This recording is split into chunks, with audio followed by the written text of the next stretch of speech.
जितने ज्यादा लोग हैं ऑलरेडी उस पर कार्य कर रहे हैं और जितने राजू ऋषि जी के समर्थक हैं वो भी अपने हिसाब से अपने सामर्थ्य अनुसार काम कर रहे हैं। तो उस व्यवस्था को कैसे आज के मॉडर्न युग में, जो आज का मॉडर्न युग है, कैसे अपनी व्यवस्था लाएं और कैसे अपने भारत देश को, अपने समाज को, अपने घर को उन्नति की ओर लेके जाएं और कैसे चैलेंज लेना है आपको, क्योंकि चैलेंज लेने वाला व्यक्ति जो है उसी का मतलब गुणगान गाया जाता है। बाबा जो यहाँ के परम पुरुष बाबा जिन्हें हम आनंद मूर्ति बाबा बोलते हैं, उन्होंने चैलेंज लिया था। 12 साल जेल में रहे ऐसा मैंने सुना और बहुत सारी प्रताड़ना उन्होंने भी झेले, पर उन्होंने चैलेंज लिया।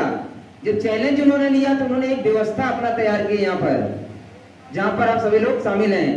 तो उसी टाइप से जो है उसी व्यवस्था के ऊपर हमारे प्रिय भाई केसर कलप्रीत जी, जो कि वर्ल्ड रिकॉर्ड होल्डर है, 25,000 से ज्यादा गीत लिख चुके हैं। मैं उनसे निवेदन करना चाहता हूं आप स्टेज पर आए और भारतीय संस्कृति, भारतीय व्यवस्था, सामाजिक व्यवस्था, घर की व्यवस्था कैसे हो इसके ऊपर प्रकाश डालें। जोरदार तालियों के साथ स्वागत।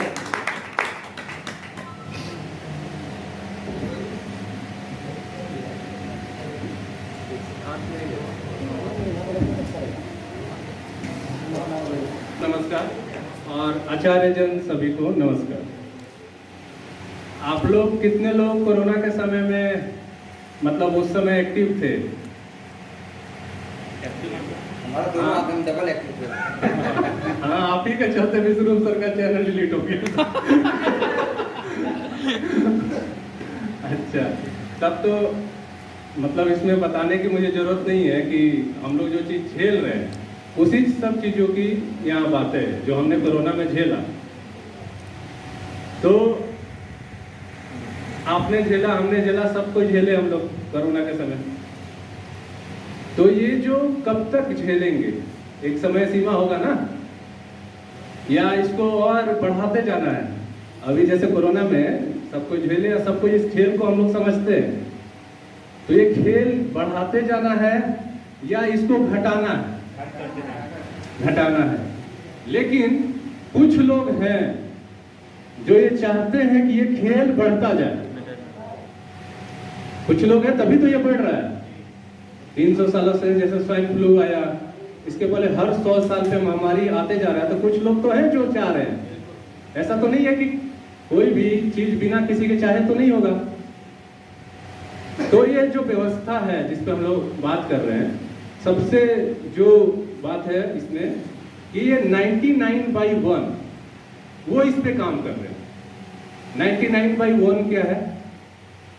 99% धन, 99% ताकत, 99% ज्ञान मात्र चंद लोगों के पास आ जाएगा और 1% धन, 1% ताकत और 1% नियंत्रण पूरी दुनिया के लोग के पास रहेगा। तो 99% बहुत ज्यादा है, मतलब 1% से तो बहुत ज्यादा है। तो 1% में अगर 700-800 जो करोड़ आबादी है वो सरवाइव करेगा और 99% धन में मात्र 1% भी नहीं, मात्र 11-12 परिवार अगर इसको संचालित करेंगे तो ये कैसा रहेगा? हम लोग एक तरह से कैसे हो गए? स्लेव की तरह हो गए। और इसमें वो लोग 70 से 80% कामयाब हो गए। तो अगर इसको रोकना है तो कुछ तो करना होगा। जैसे कि अभी पिछले साल एक रिपोर्ट आया था जिसमें कि देश में मात्र 21 लोगों के पास 72% धन है, तो मात्र 28% में पूरा देश चल रहा है। 70% जो 72% है, तो इसमें वो लोग और 1-2 सदी में 99 के पास वो लोग पहुंच जाएंगे, जिसमें कि कोरोना एक उनका प्लान था कि इसमें कैसे इसको लाना है और कैसे इससे धन, ताकत, नियंत्रण अपने पास करना। तो ये जो खेल वो चलाते हैं, इसके लिए तो कोई सिस्टम होगा ना उनके पास। इस सिस्टम को कैसे चलाते हैं वो लोग? दो तरह से इस सिस्टम को चलाते हैं। पहला, वो सिस्टम जिसके थ्रू पैसा, धन, ताकत और नियंत्रण उनके पास आता है, और दूसरा जिससे कि जो हो रहा है उसको कंटिन्यू किया जा सके, क्रांति नहीं होने दिया जाए। तो जो पहला है उसमें है शिक्षा व्यवस्था, स्वास्थ्य व्यवस्था, बैंकिंग व्यवस्था। ये जो है वो उनके द्वारा चलाया जाता है। शिक्षा व्यवस्था जो है, अभी हम लोग स्वास्थ्य पे हैं, स्वास्थ्य में आप लोग सबको ये खेल तो देख रहे हैं, जान रहे हैं, ये उनका का पूरा सिस्टम है। इस सिस्टम में ये जो सिस्टम चलाते हैं वो, मतलब एक बच्चा पैदा होगा तो भी उनको पैसा जाएगा, वो बच्चा आगे बड़ा होकर के पढ़ाई करेगा तो भी उनको पैसा जाएगा, वो बच्चा उसके बाद आगे जाकर के जॉब करेगा तो भी उनको पैसा जाएगा, वो सोएगा, अस्वस्थ होगा, अस्वस्थ होने के बाद स्वस्थ होने के लिए जाएगा या मर जाएगा, किसी भी कंडीशन में उनके पास पैसा जा रहा है, रुक नहीं रहा है पैसा। ये तो ऐसा उन्होंने इकोसिस्टम तैयार कर दिया है। तो स्वास्थ्य का हम लोग देखें कि स्वास्थ्य में क्या क्या होगा, हम लोग के सामने हुआ, जो भी हुआ तो सामने हुआ, और हम लोग इसके क्या है, भुक्तभोगी हैं। हम लोग तो बचाने का काम कर रहे थे। उसी तरह शिक्षा व्यवस्था है। शिक्षा में जो शिक्षा व्यवस्था है वो कैसा है? शिक्षा व्यवस्था, शिक्षा का जो व्यवस्था है उसमें अगर 200 करोड़ बच्चे पढ़ रहे हैं और पर बच्चे से अगर 1000 रुपया भी जा रहा है उनको, तो 200 करोड़ इंटू 1000, इतना पैसा तो उनको जा रहा है। लेकिन कितने बच्चे लायक निकल रहे हैं?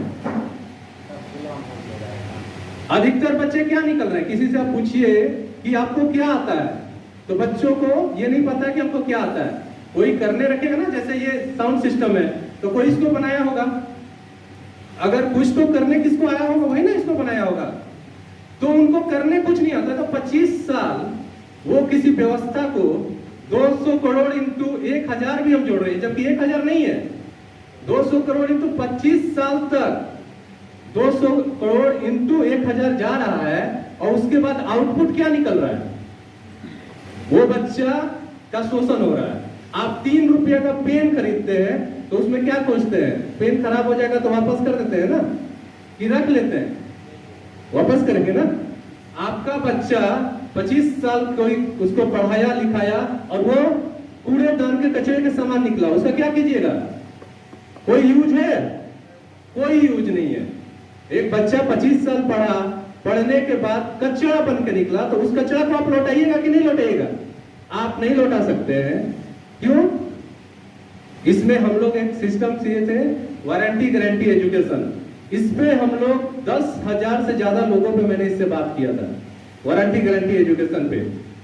और जितने भी गार्जियन और बच्चों से मैंने बात किया, सभी चाहते हैं ये लागू हो। लेकिन इसमें दिक्कत क्या है?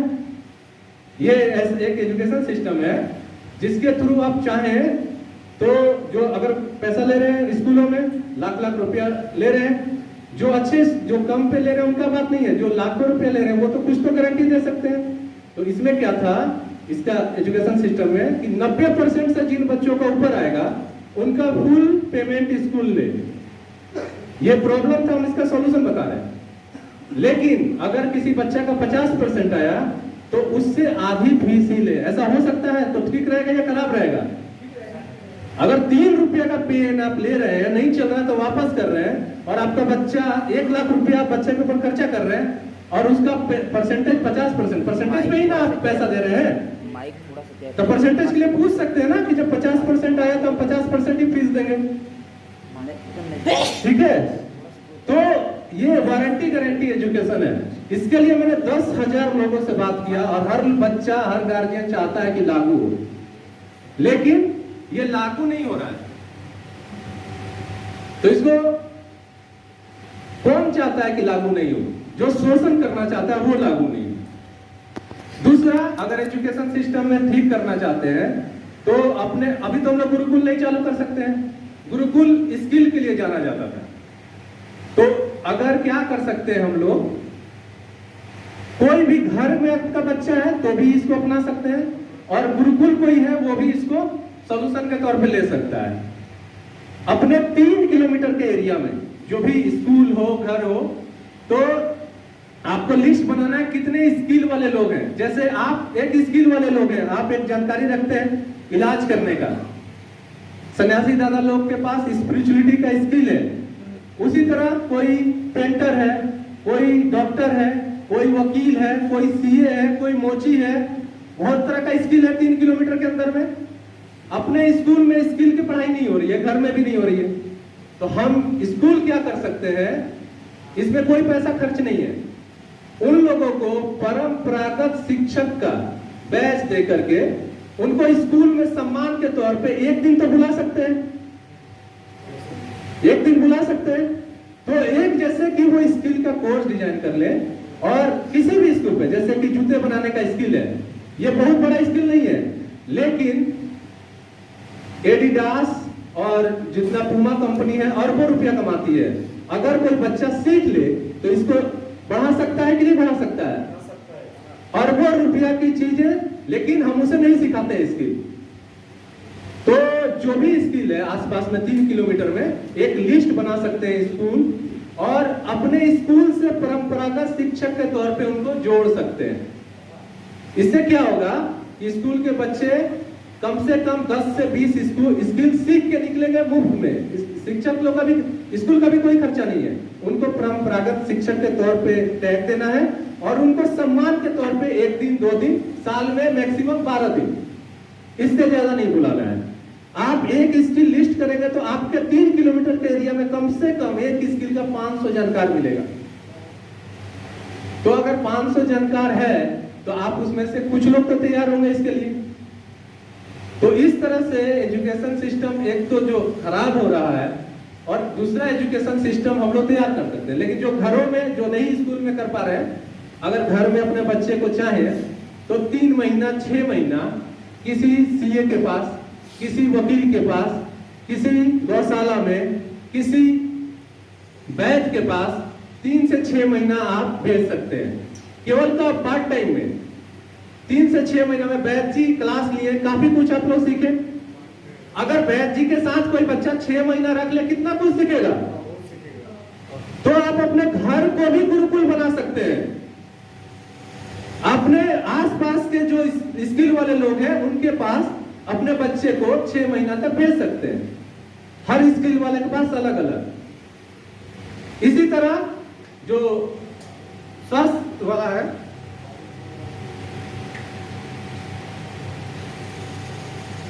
स्वास्थ्य का जो काम है, इसमें भी उनका, जैसे मैंने बोला, बैंकिंग व्यवस्था, स्वास्थ्य व्यवस्था, शिक्षा व्यवस्था, और जितनी ये व्यवस्थाएं हैं, इसके थ्रू वो ताकत अपनी तरफ खींच रहे हैं, हमें चूस रहे हैं।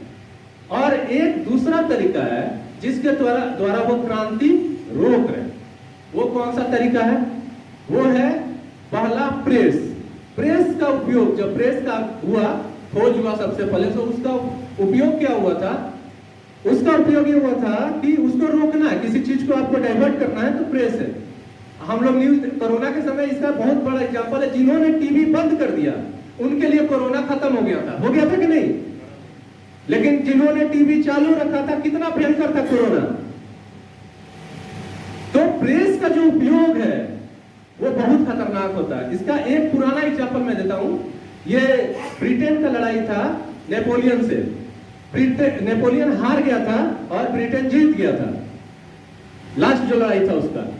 तो उस समय क्या होता था कि जो लोग उस समय बॉन्ड बिकता था, बैंक बॉन्ड बेचता था। तो क्या करते थे ना लोग, जब युद्ध होता था तो बॉन्ड खरीद लेते थे, क्योंकि उनका राजा अगर हार गया तो ऐसे भी सारा संपत्ति दूसरा राजा छीन लेता था अमीरों की। तो वो लोग क्या करते थे, बैंकों से लाख रुपया 2 लाख रुपया, जिनके पास बड़ा अमीर होते थे, वो खरीद लेते थे बॉन्ड, और ये बॉन्ड बेच देते थे। तो उन्होंने उस समय क्या किया कि इंग्लैंड जीत गया था, उन्होंने जाकर के प्रेस के थ्रू खबर रिलीज किया कि इंग्लैंड हार गया है। बॉन्ड जो 2 लाख 1 लाख रुपया का था, उन्होंने सोचा अब तो ये बेकार हो गया है, रद्दी हो गया है, हार गया तब कोई फायदा नहीं, क्योंकि जीतेगा जो उसको वो दुगना देने वाले थे। तो इसके बाद 1 रुपया 2 रुपया करके उन्होंने क्या किया कि बॉन्ड वापस ले लिया। और ऐसे फ्रांस तो हार गया था, तो फ्रांस का उन्होंने पूरा मतलब कंप्लीट पैसा, उनका कोई पैसा नहीं खर्चा हुआ और उन्होंने सारा पैसा अपने तरफ ले लिया। तो प्रेस का जो आविष्कार हुआ, जिन्होंने आविष्कार किया, जिन लोगों ने, उन्होंने इसका प्रयोग इस तरह से किया। बैंकिंग व्यवस्था जो था, बैंकिंग व्यवस्था जर्मनी में शुरू हुआ। जर्मनी बैंकिंग व्यवस्था के बारे में कुछ जानते हैं कैसे शुरू हुआ? नहीं, उसमें उसका जानकारी नहीं दिया कैसे शुरू हुआ। शुरू कैसे हुआ बताते हैं। जर्मनी में बहुत सारी व्यवस्थाओं का जनक है जर्मनी। उसमें क्या हुआ कि लोग क्या करते थे ना, व्यापार के लिए जाते थे। जैसे यहाँ से कलकत्ता जाना है, सामान लेके आना है यहाँ के लोगों के लिए, चाहे कहीं भी बड़ा शहर, दिल्ली से लाना है, मुंबई से लाना है, बेंगलोर से लाना है, तो सोना का सिक्का अपने साथ ले करके जाते थे। तो जब ले करके जाते थे ना, तो रास्ते में उस समय लुटेरे होते थे, वो लूट लेते थे, तो पूरा धन चला जाता था। तो उसमें एक परिवार था, उसने सोचा, उनके परिवार काफी जगह थे, तो उन्होंने क्या सोचा, एक आइडिया लगाया कि इसके थ्रू कमाया जा सकता है। कैसे? आप मेरे यहाँ 100 सोने के सिक्के जमा करो और मेरा रिश्तेदार कलकत्ता में रहता है, वहां जाके एक पर्ची बना करके देते थे और वो पर्ची दिखाना, मेरा रिश्तेदार वहां पे तुमको 95 सिक्के देगा, 5 सिक्के जो मैंने तुम्हारा ये सुविधा दिया, सर्विस दिया, उसके लिए। तो लोगों ने इसका यूज करना शुरू किया और काफी पैसा उन्होंने बनाना शुरू किया। लेकिन लोग भी बहुत चालाक हैं। लोगों ने देखा कि पर्ची एक्सचेंज होता है और जब धन लेते हैं तो 5 सिक्के देना पड़ता है। तो उन्होंने क्या किया कि पर्ची ही एक्सचेंज करने लगे 5 सिक्का बचाने के चक्कर में। और ये 5 सिक्का बचाने के चक्कर में क्या हुआ, बैंकिंग व्यवस्था का निर्माण हुआ। आज जो आप ले रहे हैं वो क्या है? ये वही पर्ची है, ये वही पर्ची है। लेकिन उस समय क्या था, धन जितना जमा था वही धन वो देते थे। आज आप धन आपके पास नहीं है, धन क्या है? सोना है, ये पर्ची है। कल को जैसे कि जब हिटलर जीता था और जब उसने मुद्रा को क्या कर दिया, बैन कर दिया, तो जो वो फिल्म है हिटलर का, उसमें देखे होंगे, एक ठेला रहता है बड़ा सा, उसमें जर्मन रुपया रहता है, वो जो गरीब रहता है सारा एक ठेला पैसा फेंक देता है और वो लकड़ी का ठेला लेकर के जाता है। तो ये वैल्यू है इस पर्ची का। तो ये पर्ची जो आप ये कर रहे हैं, तो ये लोग क्या कर रहे हैं, बैंकिंग व्यवस्था के थ्रू आपके देश का सोना अपने पास रख रहे हैं। ये फेक मनी है। एक राइटर है रॉबर्ट कियोसाकी, वो लिखे थे डोनाल्ड ट्रंप के साथ एक बुक, उन्होंने हम आपको अमीर क्यों बनाना चाहते हैं। उसमें डोनाल्ड ट्रंप ने ये लिखा है एक लाइन, वो बहुत जरूरी है जानना। उसने लिखा है ये जो खाई है गरीबों और अमीरों के बीच, वो बढ़ती जा रही है। ये हमें डर है ये खाई इतनी बड़ी नहीं हो जाए कि हमसे सारा पैसा एक दिन क्रांति के रूप में जैसे पहले छीना गया है, छीन लिया। डोनाल्ड ट्रंप राष्ट्रपति बनने के पहले इस बुक में लिखे हैं, हम आपको अमीर क्यों बनाना चाहते हैं, इस बुक में। तो ये लोग इस तरह से चलते हैं, एक व्यवस्था बनाते हैं जिसके थ्रू ताकत उनके पास आए, और एक व्यवस्था बनाते हैं जिसके थ्रू क्रांति रुक जाए। अगला जो चीज है क्रांति रोकने के लिए, वो है न्याय व्यवस्था। आपके यहाँ जो न्याय व्यवस्था स्थापित है वो किस लिए किया गया? अंग्रेजों ने इसे क्यों बनाया था? जालियांवाला बाग में जिनके ऊपर जो भुक्तभोगी थे उनको सजा, मतलब उनको सजा हुआ, या जिसने अन्याय किया था उसको सजा हुआ? जिनको कष्ट हुआ उनको सजा हुआ, क्योंकि जिसको हुआ, जिसने चलवाया गोली, उसका प्रमोशन हुआ। तो किस न्याय व्यवस्था के थ्रू हुआ? इसी न्याय व्यवस्था के थ्रू। उन्होंने न्याय व्यवस्था बनाया ही इसलिए था, अपने लोगों को बचाना है और भारतीयों को इस चक्र में फंसा के रखना है। आज हम ऐसे लोगों से मिले हैं जिनका 100 साल से केस चल रहा है, 100 साल आजादी के पहले से अभी तक फैसला नहीं हुआ है। हम कितने जगह में जज लोग के साथ मीटिंग किए हैं, उसमें मैंने एक चीज उनसे पूछा है कि आप क्या ऐसे माली को अपने घर में रखना चाहेंगे जिसको आप हर महीना सैलरी दें, हर महीना उसको जमीन भी दें, उसको बीज भी दें, और वो माली बोले कि आपका जो ये जगह है इतना खराब है कि मैं पौधा नहीं उगा सकता। आप ऐसा माली रखेंगे? जज साहब ने भी कहा नहीं रखेंगे। तो आप जो आपके ऊपर एक केस को, मतलब जो आपका चलता है उसके ऊपर 5 करोड़ रुपया के आसपास खर्चा होता है एक केस के ऊपर, फिर भी फैसला नहीं आता है। केस क्या होता है? कमजोर होता है, फैसला नहीं आता है, कमजोर होता है। कमजोर कैसे होता है? मैंने पूछा ये केस कैसे कमजोर होता है? 7 साल 8 साल 10 साल जब हो जाता है ना, तो वो लोग कंप्रोमाइज करने के लिए तैयार होते हैं थक करके। तो केस आप इस अदालत से कभी भी न्याय नहीं पा सकते हैं, क्योंकि ये इसलिए बनाया था कि जो लोग शासन में हैं उनको बचाना है, और वो अंग्रेज हम पे शासन करते थे, तो हमें अगर फंसाना है तो किस थ्रू बचाएंगे? कि वही तो थ्रू चाहिए ना कि आपको भी लगे कि वो सही व्यक्ति है। आप डायरेक्ट विद्रोह नहीं करते। आप अगर ये पता चल गया तो आप विद्रोह करेंगे, जनता विद्रोह करेगी, तो इसके थ्रू। तो ये कारण था न्याय व्यवस्था स्थापित करने का। अगला जो है वो है आरक्षण। आरक्षण जो चीज है वो क्रांति रोकने के लिए। कैसे? मान लीजिए आपके देश में 40 करोड़ बेरोजगार है, ठीक है? जॉब कितना निकल रहा है? 20,000, 30,000, साल भर में 50,000। लेकिन इन्होंने क्या किया? एसटी को अलग आरक्षण दे दिया, एससी को दे दिया, ओबीसी को दे दिया, अभी जनरल को भी दे दिया। जब आपके यहाँ 20,000 जॉब निकल रहा है, बेरोजगार 40 करोड़ है, तो 40 करोड़ नौकरी करना जरूरत है कि 20,000? तो इन्होंने क्या कर दिया कि आप खुद में लड़ो, क्रांति मत करो। आरक्षण का मतलब था कि अगर हम एसटी हैं तो मेरे अगर 2 करोड़ लोग बेरोजगार हैं तो 2 करोड़ लोग को ना चाहिए जॉब। तो मैं जब जाता हूं तो मैं लोगों को यही समझाता हूं कि आप जॉब मांगो, आरक्षण नहीं। आप फाइनली कान इधर से क्यों पकड़ना चाहते हैं? कान इधर से जब पकड़ना है, आपके जीवन को सुधार करने के लिए आरक्षण मिला है, तो आप जीवन तो सुधार नहीं रहा है, आपका जीवन भी वैसे ही नर्क है जैसे एक और व्यक्ति का नर्क है। लेकिन आप इस चक्कर में फंस करके जीवन नर्क बनाए हुए। इसी तरह लाल कार्ड, ये जो लाल कार्ड है ना जो गरीबों को दिया जाता है, ये क्रांति नहीं होने के लिए है। कैसे? 1 रुपया किलो चावल खाएगा वो।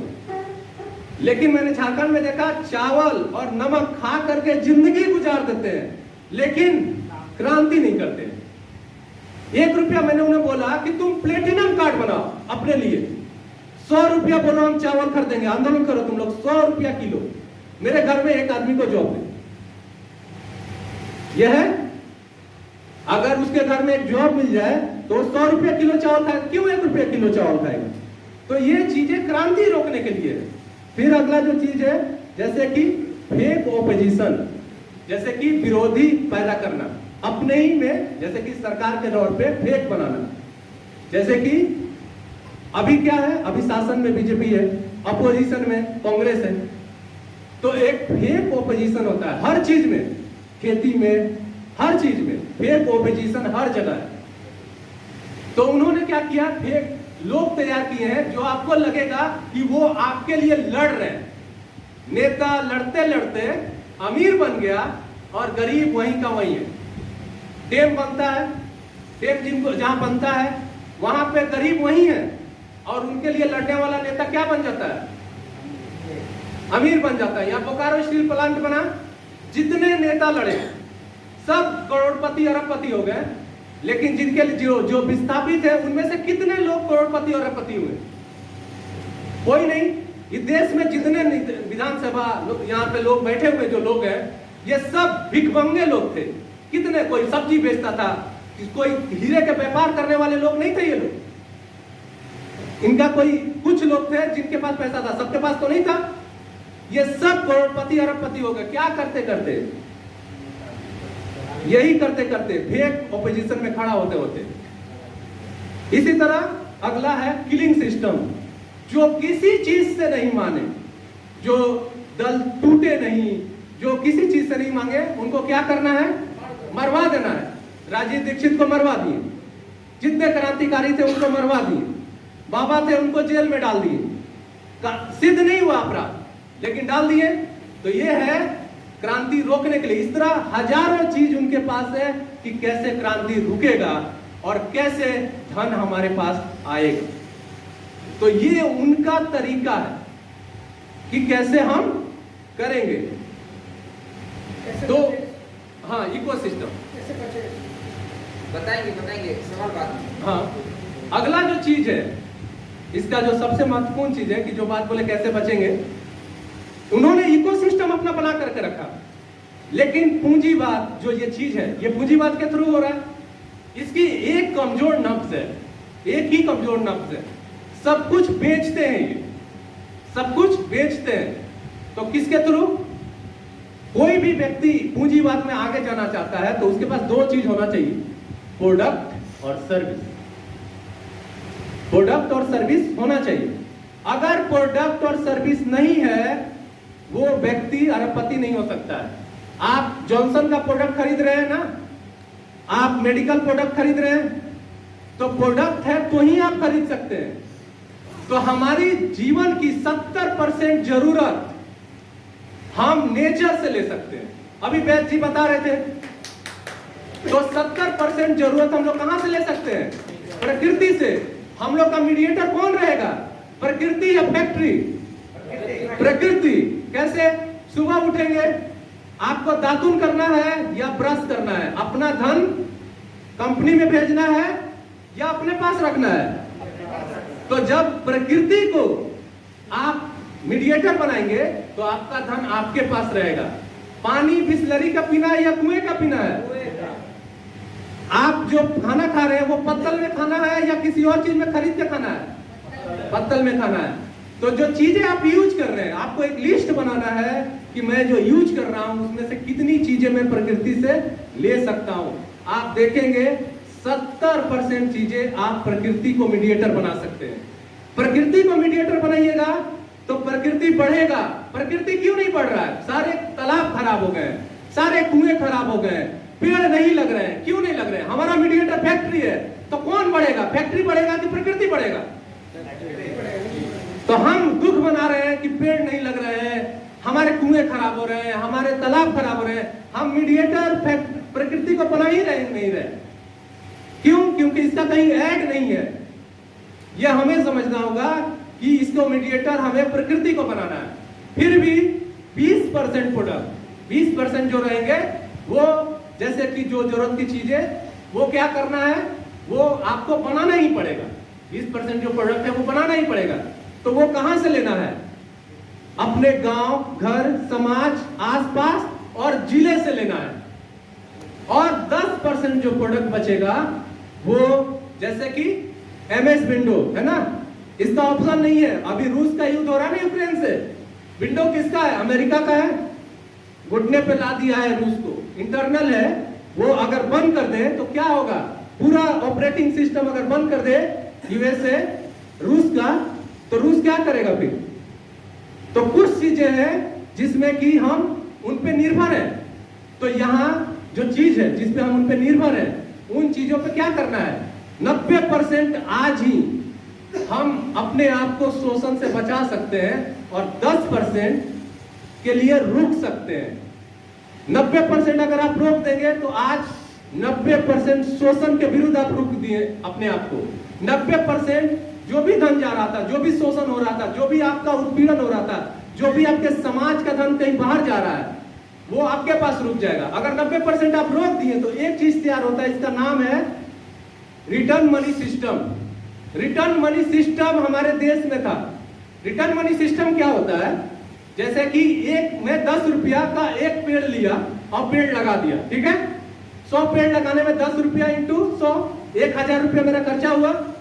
1000 पेड़ जब मेरा तैयार हो जाएगा, मेरा 1000 लगा, 1000 रुपया वो तैयार हो गया, तो हर दिन मुझे दातुन देगा। मैं अगर पूरे जिंदगी कोलगेट और ब्रश करता हूं तो कम से कम 12 लाख के आसपास एक परिवार खर्चा करता है दांतों के ऊपर। दांत उखड़वाना है ना, उखड़वाएंगे तो उनको पैसा देना है। दातुन करेंगे, नहीं खराब होंगे दांत। तो आप 12 लाख रुपया बचा सकते हैं। तो क्या किया? आप 1000 रुपया बचाएं, पेड़ आपको कितना दिया? 12 लाख। फल अगर आप डीआईपी डाइट करते हैं, फल खाते हैं, जो भी करते हो, फल तो खाना ही है, सलाद तो खाना ही है। फल अगर लगाते हैं 100 पेड़ में, 100 पेड़ का, तो अगर आपका खर्चा है 100 रुपया का भी फल अगर आपको देता है 100 रुपया का, और 10 पेड़ मान लीजिए हर सीजन में हर महीना करके पड़ रहा है, तो 10 पेड़ भी पड़ता है, तो 100 रुपया इंटू 30 कितना हुआ? 3000 हुआ। साल में जानते हैं कितना होता है? ये पूरा जीवन में 1 से 2 करोड़ रुपया का फल देता है। आप कितना दिए थे उसको? 1000 रुपया। इसको बोलते हैं रिटर्न मनी सिस्टम। हमारे इंडिया में था। क्यों? हम दुनिया की 50% अर्थव्यवस्था हमारे पास थी, इस कारण से थी। आज बर्तन धोने के लिए भी बीम बार लाना पड़ रहा है। कहीं से भी मिट्टी उठा सकते हैं, कहीं से भी राख उठा सकते हैं, लेकिन कोई नहीं उठा रहा है। क्यों? इसका प्रचार नहीं है। हमें मीडिएटर बनाना होगा प्रकृति को, तब रिटर्न आएगा पैसा, नहीं तो पूरा देश कंगाल हो जाएगा। और कंगाल हो गया है। पिछले मैंने एक लेक्चर में बोला था, धीरज भाई इस पे बहुत खुश हुए थे कि सोने चांदी के बर्तन में खाने वाले लोग थर्माकोल और प्लास्टिक पर आ गए। यही रिटर्न मनी से ताली है, दुख वाली ताली है। ये दुख वाला दर्द है ये दर्द है कि हम लोग का देश जो सोने चांदी के प्लेट में खाता था, थर्माकोल प्लास्टिक में खा रहा है। क्यों? क्योंकि ये सिस्टम टूट गया हमारा। हम प्रकृति को 10 देते थे, प्रकृति हमको लाखों करोड़ देता था। तो ये जो चीज है, ये जो 10% की जो चीजें हैं, इसी चीज को लेकर के मेन बात है।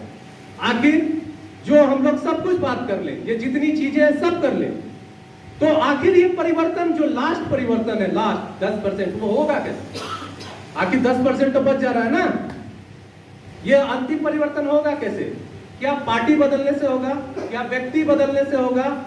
या कोई दल बदलने से होगा? लोगों ने कांग्रेस हटा कर बीजेपी लाते हैं, बीजेपी हटा करके एक बार जनता दल लाए थे।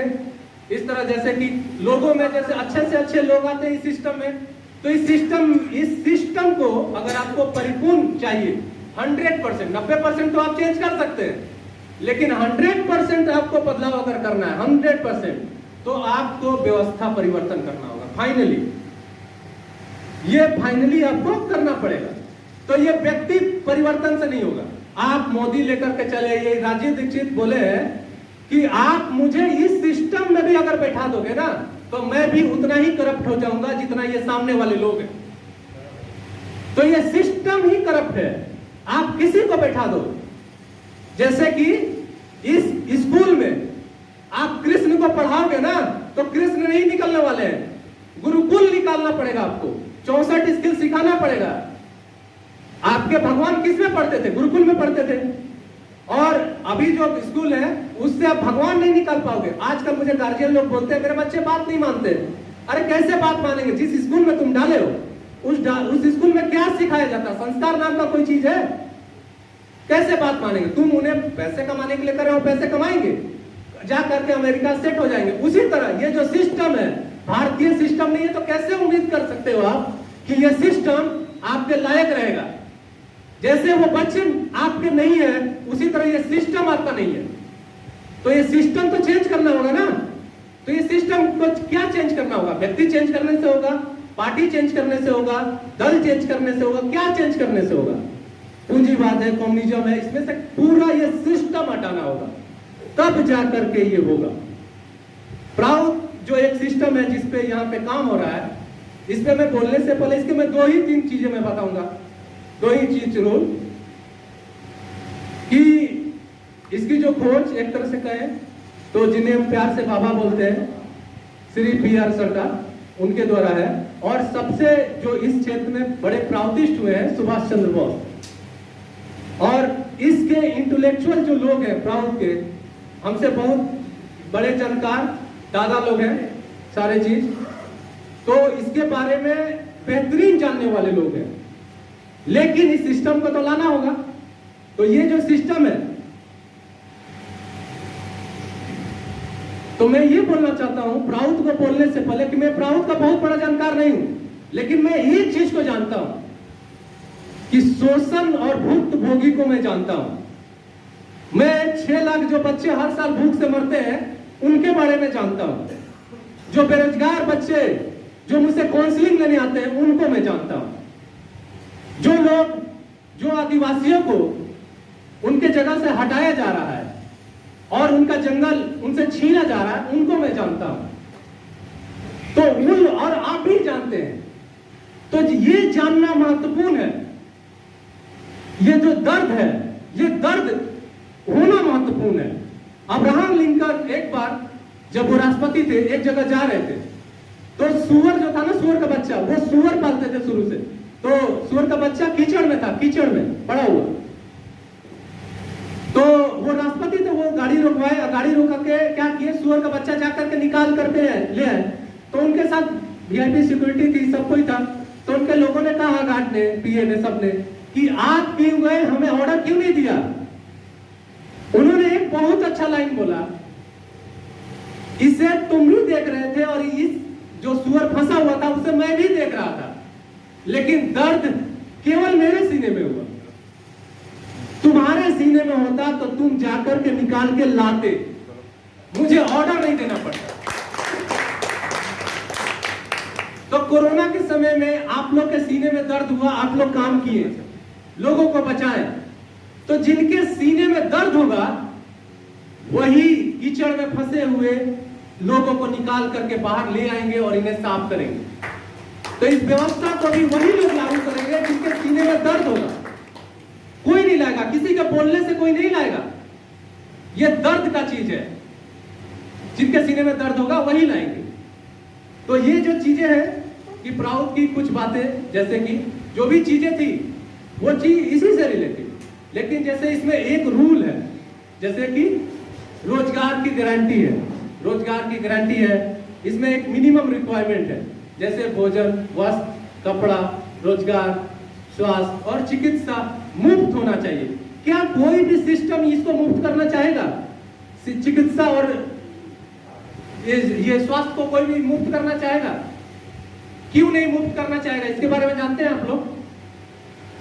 3 तरह का स्वास्थ्य हम लोग को मिल सकता है, 3 तरह का। एक पेटेंट मेडिसिन, मॉडर्न मेडिसिन जिससे चलता है, दूसरा अल्टरनेटिव मेडिसिन और तीसरा फ्री मेडिसिन। कल गोविंद भैया ने एक बात कहा था बहुत अच्छा, अगर चिकित्सा मुफ्त होता तो सामूहिक चिकित्सा जो था वो प्रथम होता। जितनी भी चिकित्सा मुफ्त है वो प्रथम होती। क्यों पता है? जो पेटेंट मेडिसिन है 25 ट्रिलियन का बाजार है, 25 ट्रिलियन का, 25 ट्रिलियन का बाजार है। 25 ट्रिलियन का आपका यहाँ भारत का अर्थव्यवस्था भी नहीं है, इतना का केवल मेडिसिन से कमाते हैं ये। इनका मकसद है 25 ट्रिलियन से बढ़ा करके 50 ट्रिलियन करने का। अल्टरनेटिव मेडिसिन पे अगर हम आ जाए तो 1 ट्रिलियन हो जाएगा, और फ्री मेडिसिन में अगर आ जाए तो 0 रुपया हो जाएगा, जो कि भारत में पहले था। पैसा खर्च नहीं होता था। एक मंदिर होता था गांव में, उसमें एक सन्यासी दादा रहते थे और लोग जाते थे फल ले करके, और वो कुछ दवा दे देते थे, जड़ी बूटी दे देते थे, और व्यक्ति ठीक हो जाता था। तो मेडिटेशन हो गया, सामूहिक चिकित्सा हो गया, फलों की चिकित्सा हो गई, ये दिनचर्या हो गया। ये सब क्या है? मुफ्त चिकित्सा है, जो आपके दिनचर्या है, जो भी चीजें है। लेकिन इसको क्यों नहीं बढ़ाया जा रहा है? इसको बढ़ाएंगे तो 25 ट्रिलियन कैसे कमाएगा? और इसको 25 ट्रिलियन से 50 ट्रिलियन करना है तो दुगना बीमार होंगे लोग, दुगना पेशेंट बनेंगे, दुगना शोषण होगा। इसलिए ये जो स्वास्थ्य है इसको कभी मुफ्त नहीं होने देंगे। जैसे एजुकेशन में भी बताया कि 2 करोड़ बच्चे अगर 1-1 हजार रुपया देते हैं तो 2 करोड़ इंटू 1000 रुपया इतना जा रहा है इनको हर महीना। इसीलिए जो चिकित्सा एजुकेशन है उसको भी मुफ्त नहीं होने देंगे। और एक और बात है, चिकित्सा और एजुकेशन मुफ्त हो जाए तो लोग ज्यादा ईमानदार हो जाएंगे। एक बच्चा जो 20 लाख 50 लाख यहाँ तक कि डॉक्टर बनने के लिए, एमबीबीएस बनने के लिए 1 करोड़ रुपया खर्च करता है, लोन लेता है, उससे आप ईमानदारी की उम्मीद रखते हैं। वो लोन लेकर के उसके घर आत्महत्या करने का नौबत है। मैं कितने डॉक्टर से मिलता हूँ, वो बोलते हैं कि मैं लोन लेके पढ़ा हूं, मेरा घर, कितने ऐसे हो गए जिनको आत्महत्या करने की नौबत है। वो अपने गार्जियन को बचाएंगे कि आपको बचाएंगे? तो ये शोषण, अगर चिकित्सा और स्वास्थ्य मुफ्त हो जाए तो ज्यादा से ज्यादा लोग ईमानदार हो जाएंगे। और जो ये व्यवस्था है वो चाहती है ज्यादा से ज्यादा लोग बेईमान हो, क्योंकि भोगवाद इनका चरम लक्ष्य है। एक भोगवादी व्यक्ति तैयार करना इनका चरम लक्ष्य है। आप जब दिनचर्या पालन करते हैं तो आप स्पिरिचुअलिटी की तरफ बढ़ते हैं। आप जब सुबह 3 बजे उठते हैं तो आप स्पिरिचुअलिटी की तरफ बढ़ते हैं। आप जब प्रकृति को अपना मीडिएटर बनाते हैं तो आप स्पिरिचुअलिटी की तरफ बढ़ते हैं। लेकिन इनको किधर बढ़ाना है? भोगवाद की तरफ बढ़ाना है। भोगवाद बढ़ाने के लिए जो भोगी होगा वही ना ज्यादा से ज्यादा सुख खोजेगा, ज्यादा से ज्यादा प्रोडक्ट खोजेगा। वैद्य जी बोले रात का खाना नहीं खाना है, कौन करेगा? भोगी जो होगा वो रात का खाना छोड़ेगा। नाइट क्लब में जाना है उसको, जिसको डांस करने वो छोड़ेगा। रात में जाकर खाना छोड़ो, वो शराब पिएगा। दुनिया में जो इकोनॉमी है वो सबसे ज्यादा चलती है हथियार बेचने से, दूसरे नंबर पे चलती है दवा बेचने से, तीसरे नंबर पे चलती है ये दारू से, नशा से, और चौथे नंबर पे भोजन से। हम लोग डेली भोजन करते हैं, वो चौथे नंबर पे है। तो कितना बड़ा श्रेयस्थ है कि ये चीजें पहले बिक रही है। शराब हम ज्यादा पी रहे हैं, दवा हम ज्यादा खा रहे हैं और भोजन कम कर रहे हैं। इतना भोजन करने के बावजूद, जबकि WHO ने कहा 2030 तक मोटापा सबसे बड़ा बीमारी हो जाएगा। मतलब इतना भोजन है और इतना भोजन पे खर्च है, फिर भी दवा पे खर्च कितना ज्यादा है। तो ये जो चीजें हैं, जो प्राउथ है, प्राउथ बोलता है इस चीजों को कि मिनिमम रिक्वायरमेंट, इसीलिए वो बोलता है कि ये चीजें पूर्ति हो, क्योंकि ये चीजें मिनिमम रिक्वायरमेंट एक मनुष्य की जब पूरी होगी ना तो वो ईमानदार बनेगा, स्पिरिचुअलिटी की तरफ जाएगा। और ये वो चीज कभी नहीं चाहते हैं। दूसरा जो चीज है, रोजगार की जो गारंटी है इसमें, वो कहीं नहीं है। आरक्षण दे देंगे आपको, बेरोजगारी भत्ता देंगे, सब कुछ करेंगे, लेकिन रोजगार की गारंटी नहीं दे सकते। क्यों? इसलिए नहीं दे सकते हैं क्योंकि ये जो सिस्टम बना है वो मात्र 50 से 100 लोगों के लिए बना है। 100 लोगों के बाहर जो लोग हैं, 1%, 100 लोग और 100 लोगों के बाहर जो 1% है, 100 लोग मालिक, 1% जो लोग हैं उनके अंदर चमचे और बाकी लोग हम लोग उनके नौकर। इस तरह से सिस्टम बना है। अगर दुनिया का 70% धन अगर 21 लोगों के पास है तो हम क्या हैं? नौकर है। तो कोई चाहेगा कि रोजगार की गारंटी हो सबको? वो चाहेंगे? कोई नहीं चाहेगा। तो ये प्राउड चाहता है, ये प्राउड चाहता है कि मिनिमम रिक्वायरमेंट हो, प्राउड चाहता है कि रोजगार की गारंटी हो, प्राउड चाहता है सबसे बड़ा जो चीज है कि धन संचय समाज की अनुमति के बिना एक लेवल से किसी के पास नहीं हो। क्यों चाहता है? इसी के कारण चाहता है। हमेशा चंद लोगों के पास संसाधन मिनिमम है, संसाधन कम है। जैसे रावण, चंद व्यक्ति था ना, वो उनकी रावण और रावण की टीम थी जिसके चंद लोगों के पास पैसा था। महाभारत में भी चंद लोगों के पास पैसा था और आज भी चंद लोगों के पास पैसा, और भविष्य में भी चंद लोगों के पास पैसा रहेगा।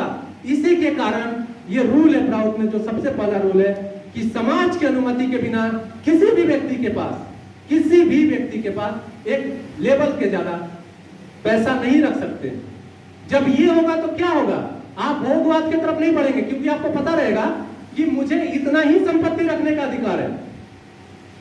जो व्यक्ति स्पिरिचुअलिटी की तरफ बढ़ेगा, जो व्यक्ति क्या है, आज क्या हो गया है, आज पैसा कमाने की दौड़ हो गई है। स्कूलों कॉलेजों में आप जाइए, बोलते हैं बाप बड़ा ना भैया, सबसे बड़ा रुपया। ये क्या हो गया है? वो बच्चे को क्या बनाना चाहते हैं? इस दौड़ में शामिल करना चाहते हैं।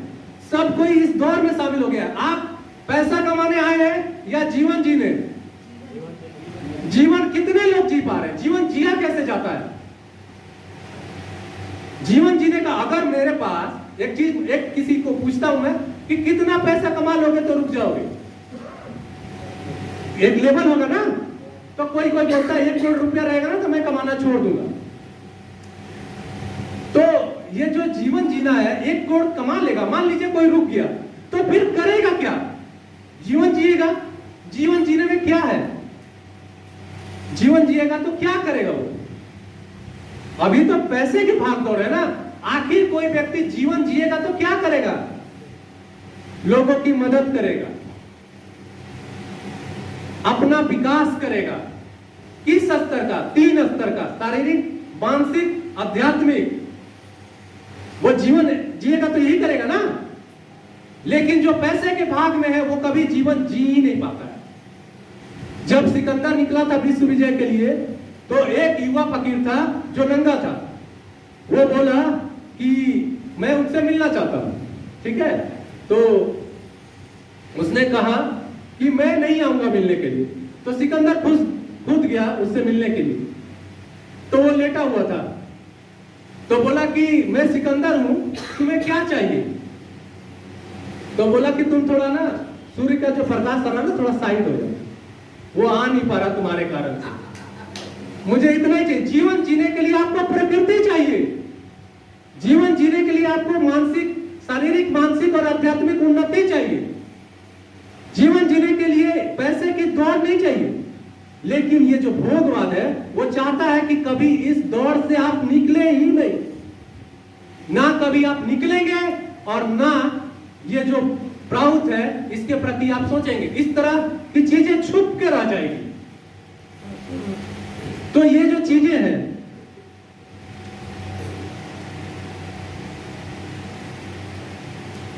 ये जो चीज है जो मैंने बोला अभी, ये हम लोग क्यों सोच रहे हैं, या आप क्यों सोच रहे हैं, या आप कोई क्यों सोचेगा कि चेंज होना चाहिए।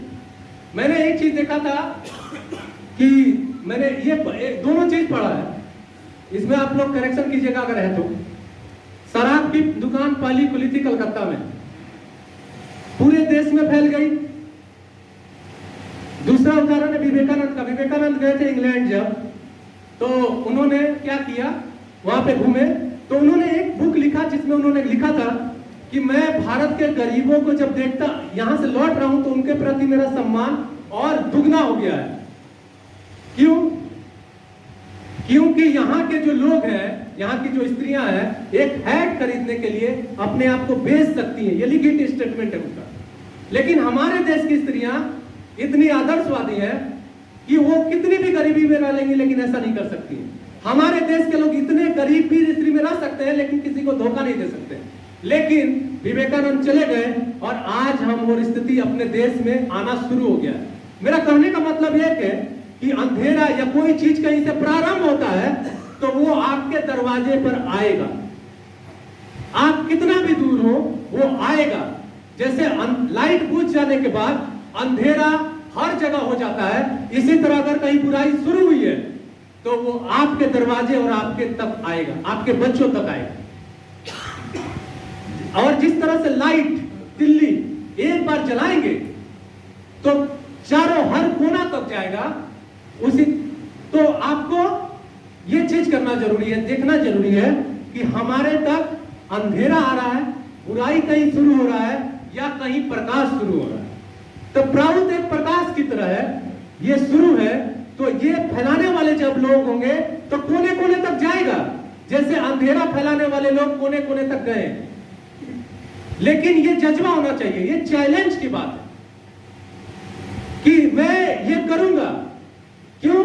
आप जैसे जिए, आप जिस शोषण में है, आपके पूर्वज, हम लोग के जो पूर्वज थे 70 साल पहले, क्या वो इतने शोषण में थे? इससे कम शोषण में थे। तो आगे की जो पीढ़ी है वो और शोषण में रहेगी। तो क्या आप अपने बाल बच्चों के लिए, अपने लोगों के लिए कैसे समाज छोड़ के जाना चाहते हैं?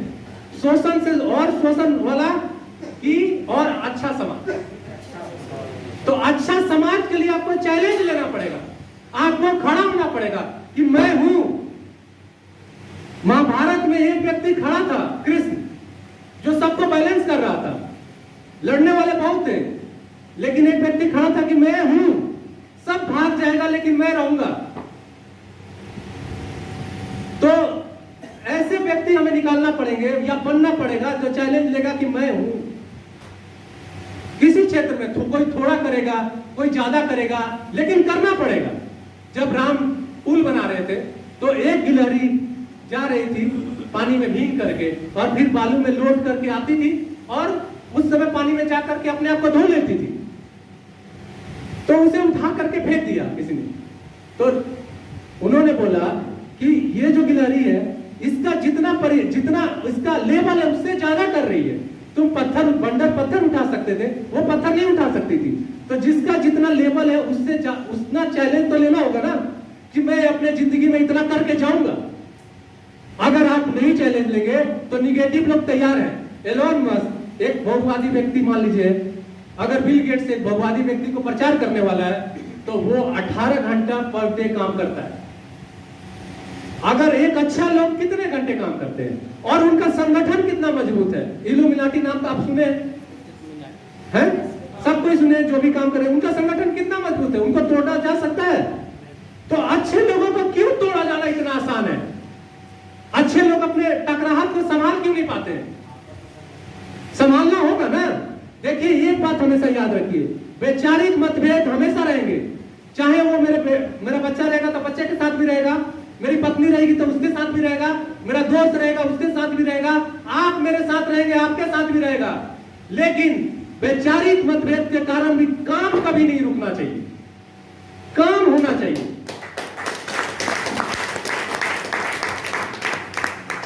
तो इसी को बोल करके मैं समाप्त करना चाहता हूं इस चीज को, और मैं दादा को बुलाना चाहूंगा। एक दादा कविता सुनाएंगे इस चीज को लेके।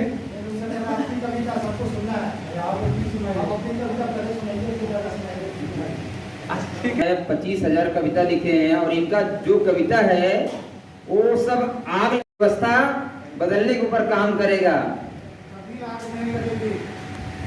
प्रयास तो कर सकते हैं गिलहरी की जैसा, प्रयास करके आप अपने कर्मों का निर्वहन कर रहे हैं। हम अपना कार्य कर रहे हैं। चले गए कितनों को आग लगाते हैं कि अभी तो परिवर्तन हो जाएगा। उन्हीं की बदौलत हम लोग यहाँ बैठे हैं। कभी नहीं होगा, होएगा होएगा। उम्र 1000 साल हो सकती है। पॉजिटिव थिंकिंग रखिए, कार्य करिए। आपको दुख है तो आप कार्य करिए। 1000 साल तक कीचड़ में सुअर गिरा था, अब्राहम लिंकन को दुख हुआ, वो कूदा, बाकी लोग नहीं कूदे। तो आपको दुख है तो आपको कूदना पड़ेगा, चैलेंज लेना पड़ेगा। केसर भाई की जो है कविता जो है, एक बार कविता सुन लीजिए। केसर भाई जो है नॉर्मल व्यक्ति नहीं है, दिखने में ऐसा है, ये भी मॉडर्न सन्यासी है। मतलब 15 साल से हैं जब से इन्होंने ही मुझे यहाँ पे आश्रम में जोड़ा, और एपीजे अब्दुल कलाम के साथ में भी इन्होंने काम किए हैं। जो झारखंड के मुख्यमंत्री रहे हैं अर्जुन मुंडा, उनके साथ में भी काम किए हैं। अभी हम लोग का पिछले महीने प्रोग्राम था तो वहाँ पे भेंट कराए। मैंने उनको एक इमरजेंसी बैग गिफ्ट के तौर से दिया, तो केसर भाई के माध्यम से हुआ। तो केसर भाई एक कविता सुनाएंगे, और ये जरूर कुछ ना कुछ आपके दिमाग में डालेंगे।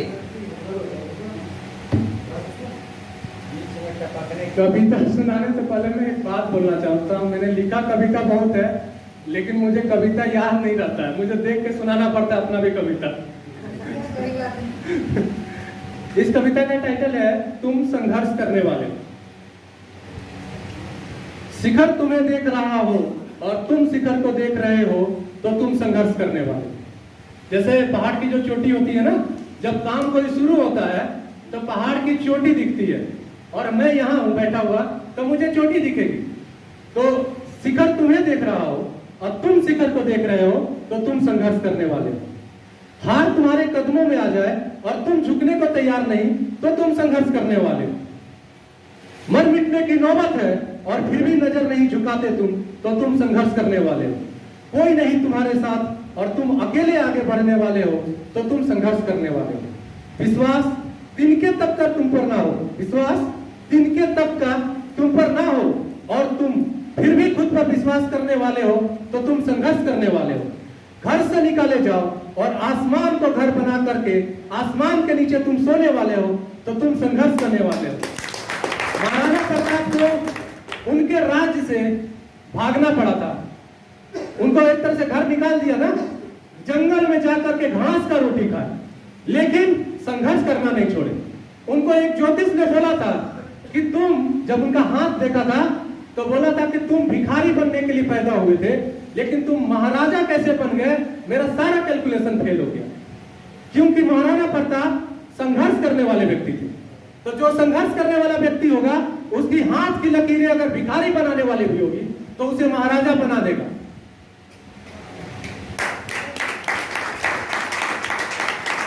इसके लिए बोलते हैं मत कर यकीन हाथ की लकीरों पर, तकदीर उनकी भी बनती है जिनके हाथ नहीं होते। तुम्हारे मोहब्बत और दोस्त केवल अल्फाज बन करके रह गए हो तो तुम संघर्ष करने वाले हो।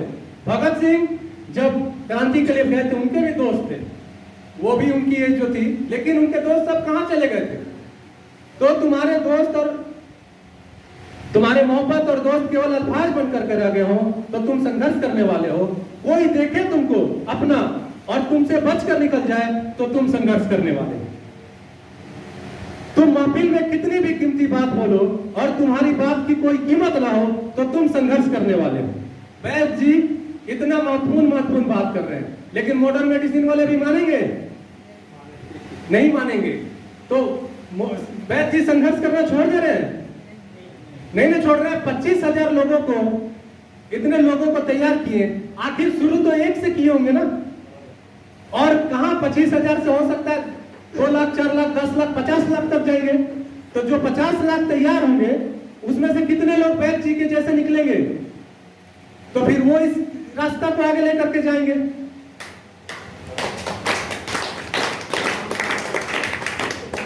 तुम्हारा फोन आया है या देख करके फोन काट दे हर कोई तो तुम संघर्ष करने वाले हो। जब संघर्ष करने वाले काम करेंगे ना, कनेक्शन तोड़ देते हैं, कोई कनेक्शन तोड़ देगा। तुम लड़ रहे हो अपनों के लिए, तुम लड़ रहे हो अपनों के लिए, और तुम्हारे अपनों का नजर में तुम्हारी कोई इज्जत न बच जाए तो तुम संघर्ष करने वाले हो। जितने भी महापुरुष हुए हैं वो लोग अपनों के लिए जब लड़ते हैं ना तो उनके घर वाले उनका कोई वैल्यू नहीं देते हैं। बाबा जो थे आनंद मूर्ति, उनके वाइफ जो थी उनको छोड़ दी थी। राजीव दीक्षित जब काम कर रहे थे उनके घर वाले मना कर दिए थे काम मत करो, तो कोई भी करेगा तो उनका इज्जत घर वाले नहीं करेंगे। ये बात हमेशा याद रखना है।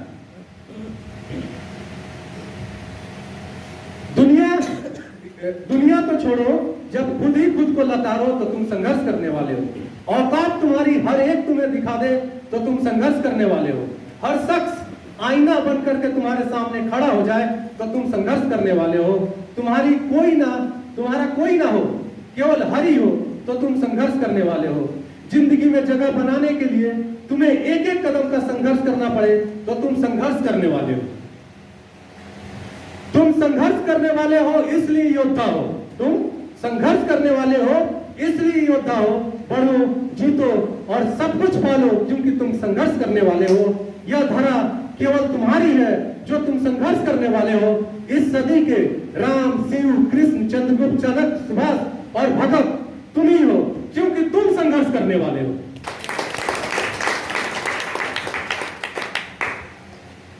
हम दादाजी को बुलाएंगे थोड़ा, वो एक बहुत अच्छे कवि हैं, वो आपको एक कविता सुनाएंगे।